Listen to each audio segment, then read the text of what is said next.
ప్రేమ పెళ్లి ఓ నిండు ప్రాణాన్ని బలి తీసుకుంది. తన చెల్లిని ప్రేమించి పెళ్లి చేసుకోవడం ఇష్టం లేని ఆమె అన్న మరో ఇరువురితో కలిసి నవవరుడు కుర్ర నాగగణేష్ ను కత్తులతో పొడిచి దారుణంగా హతమార్చాడు. ఈ ఘటన మంగళవారం మధ్యాహ్నం పాత గుంటూరు పోలీస్ స్టేషన్ పరిధిలోని పొన్నూరు రోడ్లో చోటు చేసుకుంది.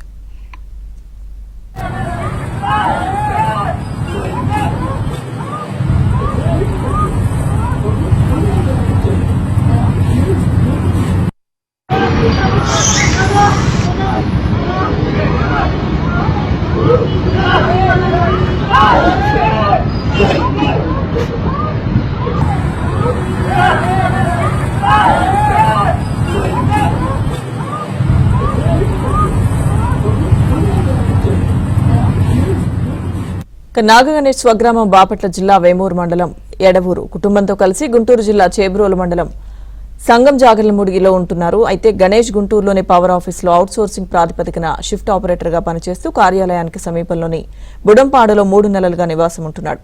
కొద్ది నెలల క్రితం నాగగణేష్ తెనాలి రూరల్ మండలం కొలకలూరుకు చెందిన కీర్తి అంజనీదేవి ఇంటికి పెళ్లి చూపులకు వెళ్లాడు. పెళ్లి చూపుల్లో ఒకరినొకరు ఇష్టపడ్డారు. అయితే అంజనీదేవి సోదరుడు కుటుంబ సభ్యులు ఈ సంబంధాన్ని నిరాకరించారు. అయినప్పటికీ ఇరువురు ఫోన్లో మాట్లాడుకుంటూ ప్రేమించుకున్నారు.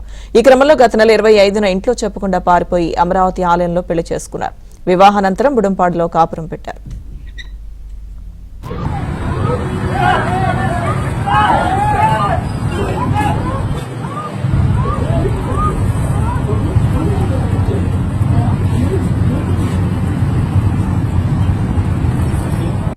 ప్రేమించి పెళ్లి చేసుకున్న నవజంట రక్షణ కోరుతూ నల్లపాడు పోలీసులను ఆశ్రయించగా సీఐ వంశీధర్ ఇరు కుటుంబాలను స్టేషన్ కు పిలిపించి కౌన్సిలింగ్ ఇచ్చి పంపారు.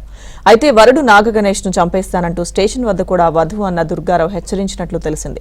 దుర్గారావు హెచ్చరికలను గణేష్ సీరియస్ గా తీసుకోకపోయినప్పటికీ పెళ్లైనప్పటి నుంచి గతంలోలాగా స్వేచ్ఛగా బయట తిరగకుండా ఇంటి పట్టునే ఉంటున్నాడు. ఈ నేపథ్యంలో మంగళవారం ఉదయం తన స్నేహితుడైన సంగ్ల కరుణ అనే యువకుడితో కలిసి నాగగణేష్ ద్విచక్ర వాహనంపై గుంటూరులోని ముతూట్ ఫైనాన్స్ కు వెళ్లి బంగారం కుదువ పెట్టి డబ్బు తీసుకున్నాడు. తిరిగి పొన్నూరు రోడ్డు మీదుగా ఇరువురు ఇంటికి వెళ్తుండగా మధ్యాహ్నం సుమారు 12 గంటల సమయంలో దుర్గారావు మరో ఇరువురితో కలిసి వీరిని అడ్డగించి గొడవపడ్డాడు. తొలుత గణేష్ రాయితో కొట్టి ఆ తర్వాత కత్తులతో పొడిచి అక్కడి నుంచి పరారయ్యాడు. స్నేహితుడు కరుణ వెంటనే గుంటూరులోని ప్రైవేట్ ఆసుపత్రికి తరలించాడు. అయితే అప్పటికే అతడు చనిపోయినట్లు వైద్యులు ధృవీకరించారు. నిందితుల కోసం ప్రత్యేక బృందాలతో గాలింపు చేపట్టినట్లు సీఐ తెలిపారు.